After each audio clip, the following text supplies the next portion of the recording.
the front. Mobility has indeed been impacted, and that would impact companies like Mahindra and Mahindra. Dr. Shah, I'm looking at the numbers for Maruti, Hyundai, Tata, Mahindra and all the other companies.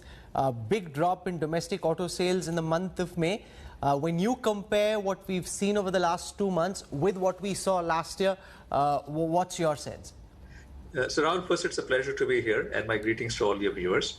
The big difference between last year and this year is last year focused really on impact on livelihood. And this year, the impact, unfortunately, was on lives, which was driven by a much greater surge in COVID.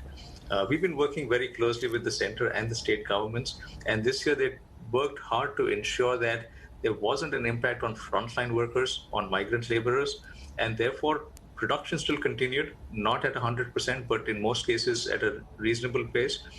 Demand was slower, but on balance, we will not see a great drop in GDP as we saw in the first quarter last year of 24%. It will be far lower this year. On the tractor side, despite the rural issues, the month of May has been fairly good overall in context of the situation, where demand or the total sales were really equal to what we had in the same time in April. And therefore, we feel pretty good about where the economy will go from here. We see a good rebound coming in place. The last week in particular has been much stronger.